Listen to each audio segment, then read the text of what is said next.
Waalaikumsalam warahmatullahi wabarakatuh. Selamat pagi anak-anak semua. Gimana nih kabarnya pada semua? Alhamdulillah, semoga kalian dalam keadaan sehat semua saya. Jadi pada pagi hari ini kalian sudah semangat untuk belajar belum nih? Apalagi kan ini matkulnya kimia nih ya. Kimia kan terkesan kayak wah kimia menakutkan gitu kan. Jadi mungkin sebelum pembelajaran nih ibu ada sebuah yel-yel dimana kan kalau perkataan itu adalah sebuah doa. Maka dari itu mari kita berkata secara apa ya, yang positif-positif biar jadi doa untuk kita semua. Jadi apabila ibu bilang kimia, kalian bisa mungkin bilang let's go, pasti menyenangkan. Oke? Itu udah tiga. Kimia, Let's go, pasti menyenangkan. ulang belum ada semangat nih. Ulang lagi. Kimia, Let's go, pasti menyenangkan. oke, semoga pembelajaran pada pagi hari ini bisa menyenangkan dan kalian semua bisa paham ya. Mungkin sebelum kita mulai pembelajaran kita bisa berdoa menurut keyakinan dan juga tema masing-masing. Berdoa kita silakan.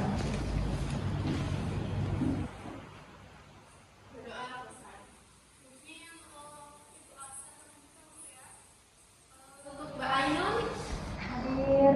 Mbak Eka, Hadir. oke, semua hadir semua ya. Jadi pada pagi hari ini, pada pembelajaran pada hari ini, kemarin kan kita sudah belajar terkait reaksi kimia. Maka dari itu untuk melanjutkan pembelajaran kita akan belajar ke hukum dasar kimia. Nah, jadi hukum dasar kimia itu sebenarnya ada banyak anak-anak. Tapi pada pagi hari ini kita akan fokus ke hukum kekekalan massa atau biasa disebut sebagai hukum Lavoisier. Nah, sebelum itu kita harus mengetahui capaian pembelajaran ataupun tujuan pembelajaran pada kegiatan belajar kita pada pagi hari ini. Dan di mana pada capaian pembelajaran untuk itu ibu berharap peserta didik ini mampu memiliki kemampuan untuk memahami hukum-hukum dasar kimia, terlebih pada hukum Lavoisier atau hukum kekekalan massa. Kemudian untuk tujuan pembelajarannya itu ada ibu itu melalui percobaan pembuktian hukum dasar kimia terkhusus hukum Lavoisier secara berkelompok. Itu peserta didik atau kalian mampu menjelaskan konsep hukum kekekalan massa dengan benar ataupun tepat. Kemudian melalui pengolahan data hasil percobaan, peserta didik ini mampu membuktikan berlakunya hukum kekekalan massa dalam proses perubahan kimia secara benar ataupun tepat. Kemudian melalui diskusi kelompok, peserta didik ini mampu nih menganalisis keterkaitan antara hasil percobaan dan juga konsep hukum kekekalan massa secara klinis ataupun secara tepat. Kemudian yang terakhir, melalui presentasi hasil dari diskusi kelompok tersebut, kalian diharapkan mampu menyimpulkan hukum kekekalan massa dalam setiap proses perubahan kimia yang secara tepat. Baik, seperti yang ibu singgung di awal bahwa hukum dasar kimia itu ada 5 karena seiring meningkatnya seiring berkembangnya metode kimia ini di ilmu kimia, maka hukum dasar yang mendasarkan pada ilmu kimia juga ada, yaitu diantaranya ada hukum kekekalan massa atau hukum Lavoisier, kemudian ada hukum perbandingan ganda atau hukum Dalton, kemudian hukum perbandingan tetap atau hukum Ross, hukum Weierstrass dan juga hukum Avogadro. Nah, pada pagi ini kita akan terfokus pada hukum kekekalan massa atau hukum Lavoisier. Sebelum kita lebih lanjut atau lebih inti ke dalam hukum kekekalan massa, kalian semua pernah membakar kertas atau membakar kayu? Nah, saat kita membakar kertas kan itu ada apinya tuh. Kalian pernah kayak kepo massa dari abu itu nggak sih? Dia itu lebih ringan ataupun lebih berat gitu. Ya, nah itu masa abu hasil pembakaran ini lebih ringan daripada masa kertas sebelum masa kertas awal. Ini tuh kenapa katanya? Apakah reaksi pembakaran dari kertas itu disertai pengurangan pada massa atau malah sebaliknya? Kemudian kasus yang kedua, kalian tahu perkaratan besi kan? Nah, di dalam besi apabila besi itu lama-kelamaan itu terkena oksigen ataupun terkena air, maka dia akan berkarat. Nah, besi yang telah berkarat ini massanya itu lebih berat atau lebih ringan dari massa besi sebelumnya. Nah, itu pertanyaannya, apakah reaksi dari perkaratan besi ini disertai dengan penambahan massa? Jadi dua pertanyaan ini Kalian bisa menjawabnya setelah mempelajari hukum kekekalan massa atau hukum Lavoisier. Jadi hukum kekekalan massa atau hukum Lavoisier itu ditemukan oleh Antonio Laurenti Lavoisier pada abad ke-18, di mana ketika itu Lavoisier ini dia sedang menyelidiki ataupun melakukan percobaan, di mana beliau ini menimbang massa sebelum dan juga massa sesudah reaksi. Nah, ditemukan hasil dari temuan Lavoisier itu massa zat sebelum dan juga massa zat sesudah reaksi itu selalu sama, yang dimana ditemukan hukum kekekalan massa Lavoisier dalam sistem tertutup, massa zat sebelum dan juga reaksi itu selalu sama. Jadi seperti A ditambah B. Ini kan reaktan, ini produk. Jadi reaktan sama dengan produk. Jadi sama aja massa sebelum ditimbang itu sama dengan massa sesudah ditimbang. Untuk kekekalan massa ya seperti itu. Nah, kita bisa membuktikan percobaan hukum kekekalan massa atau hukum Lavoisier itu dengan mereaksikan 2 ml larutan timbal 2 liter atau PbNO3 2 kali dengan 2 ml larutan kalium iodida pada tabung Y tertutup, di mana kita masukkan 2 ml larutan PbNO3 atau timbal 2 liter ini, kemudian juga 2 ml KI. Nah, ini kita timbang, ini didapatkan gramnya itu atau masanya itu 10 gram sebelum reaksi itu dicampurkan. Kemudian setelahnya kita campurkan tuh kedua reaksi tersebut, kemudian kita timbang juga ada ditemukan 10 gram. Nah, itu bisa membuktikan bahwa itu masuk ke dalam hukum kekekalan massa atau hukum Lavoisier.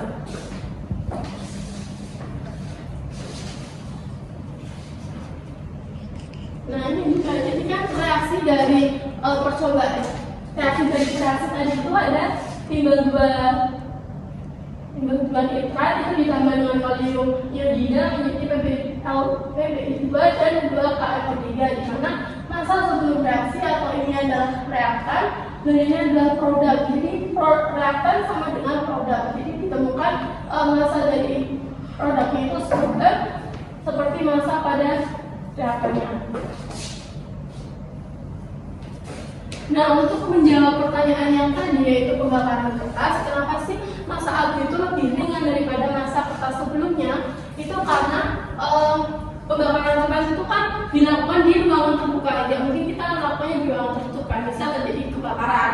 Maka dari itu, di saat pembakaran itu dilakukan di ruangan terbuka, hasil dari reaksi pembakaran tersebut kan berbentuk abu. Jadi abu itu kalau ditimbang tidak akan tidak ada masanya, jadi itu bisa mempengaruhi hasil reaksi pembakaran kertas tersebut. Jadi dia lebih ringan daripada massa kertas awalnya. Kemudian pada perkaratan besi juga, itu perkaratan besi itu terjadi karena apa sih, Nana? Ya benar, jadi perkaratan besi itu terjadi karena adanya pengikatan oksigen, di mana besi itu dia bercampur dengan sejumlah oksigen yang ada, kemudian bisa menghasilkan reaksi besi 2 oksida, yaitu adalah perkaratan besi. Di mana pada hasil perkaratan besi ini dia adalah tambahan dari gram besi dan juga sejumlah oksigen yang telah terdapat di besi tersebut. Oke, mungkin untuk lebih pahami, itu ada contoh soal di mana ada di antara reaksi berikut ini yang tidak mengikuti hukum kekekalan massa. Tadi hukum kekekalan massa apa sih? Tuh, jadi massa zat sebelum reaksi itu sama dengan massa setelah reaksi. Nah, jadi untuk A itu kan yang sana adalah reaktan. Jadi 5 ditambah 10 itu 15. Jadi untuk jawaban nomor A itu benar. Untuk yang B, 2 ditambah 3,5 ini adalah juga benar. Untuk C, reaktannya berapa, produknya didapatkan berapa? Nah, berarti untuk jawaban yang C itu salah ya. Untuk yang D, 2 ditambah 3,5 ini adalah juga benar. Untuk C, reaktannya berapa, produknya didapatkan berapa? Nah, berarti untuk jawaban yang C itu salah ya. Kemudian ada satu soal lagi untuk bisa membuat kalian lebih paham. Itu ada kawat tembaga dibakar dalam membakar bunsen sehingga terbentuk tembaga oksida atau CuO dengan reaksi 2CO plus oksigen menjadi 2CuO. Nah, jika berat CO semula 32 gram dan CuO yang terbentuk itu 40 gram, berapakah berat O2 yang bereaksi? Ada yang mau maju?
Bahagia lagi agar lebih paham, di sini Ibu akan memberikan APD ke anak-anak. Mungkin bisa dikerjakan secara berkelompok ya. Kita bagi 2 kelompok di kanan dan juga kiri, oke?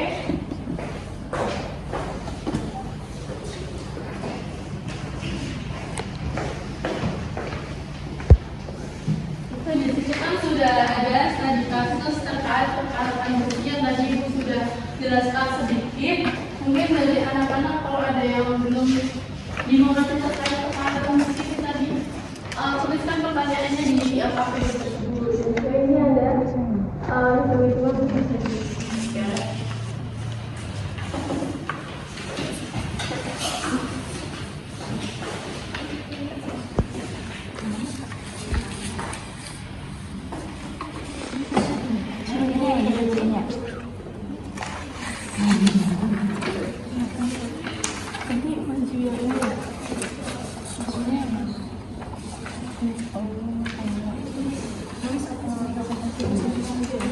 Nanti dipresentasiin ya, perwakilan kelompok.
juga hukum laut dan juga hukum laut. Mungkin ada yang ditanyakan dari kalian tentang apa? Mungkin dari Ibu Kak, sebelum kita mengakhiri pembelajaran pada hari ini, mungkin bisa berdoa sesuai keyakinan dan juga agama masing-masing. Berdoa selesai. Selalu punya Ibu Sultan. Mohon maaf. Wassalamualaikum warahmatullahi wabarakatuh. Waalaikumsalam warahmatullahi Wabarakatuh. Terima kasih, Bu.